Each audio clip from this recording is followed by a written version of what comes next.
fellow adventurers. It's David here with Sherlock Holmes. In my earlier video on route planning, I shared that I'm maintaining a custom Google map with the GPS track and pins for restaurants, grocery stores, bicycle shops, sites, laundromats, and accommodations.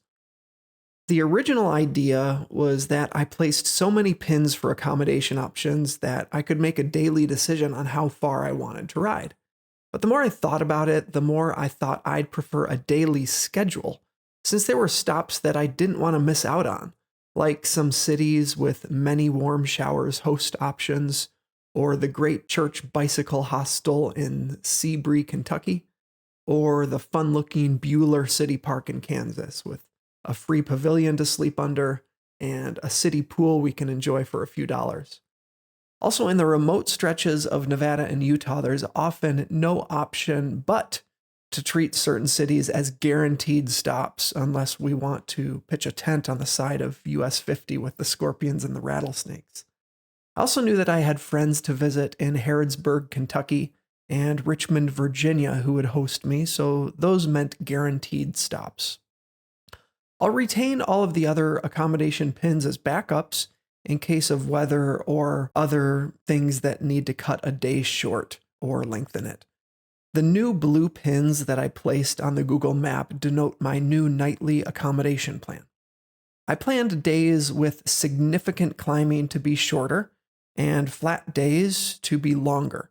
For example, Placerville, California to Cooks Station, California is a whopping 5,700 feet of climbing, but a very short mileage of 34. Contrast that with Leoti, Kansas to Ness City, Kansas, at 80 miles, but with only 430 feet of climbing. Whenever possible, I sandwiched difficult days with easier days in the middle. On paper, the most difficult day looks to be Escalante, Utah to Torrey, Utah.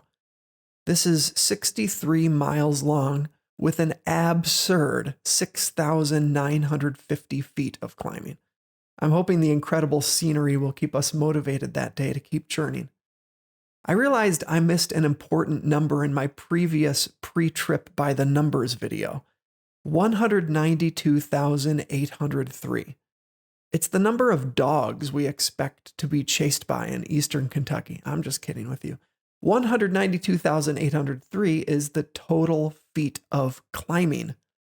To put that into perspective, it's the equivalent of climbing from the Colorado River at Phantom Ranch to the south rim of the Grand Canyon 43 times, or climbing from Everest Base Camp to the summit of Everest 16 times.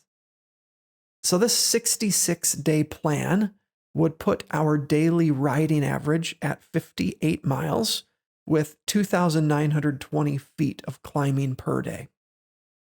With respect to rest days, at this point, I personally feel I would rather make some progress on an easy day of riding than to stay in the same accommodation for 2 nights and not travel at all.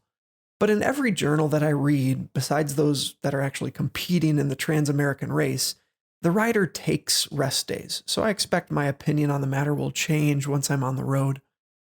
Not counting rest days, this plan would result in 4 nights in California, 7 nights in Nevada, 9 nights in Utah, 9 nights in Colorado, 8 nights in Kansas, 5 nights in Missouri, 3 nights in Illinois, 10 nights in Kentucky, and 11 nights in Virginia, for a grand total of accommodation in 66 different cities.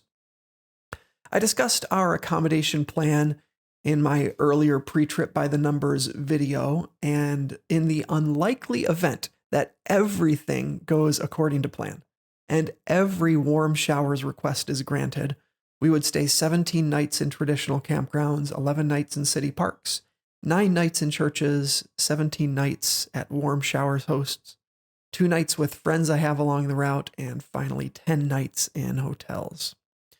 I went over the plan and discussed this logic and rationale with my riding companion, Paul. He agreed with the logic and thought the daily mileage and climb numbers sounded appropriate and realistic. In the end, I know that I need to come to grips with holding this plan loosely, since so much can change once the cycling begins. See you all next time. Sherlock, you want to say goodbye? See you next time. Yeah.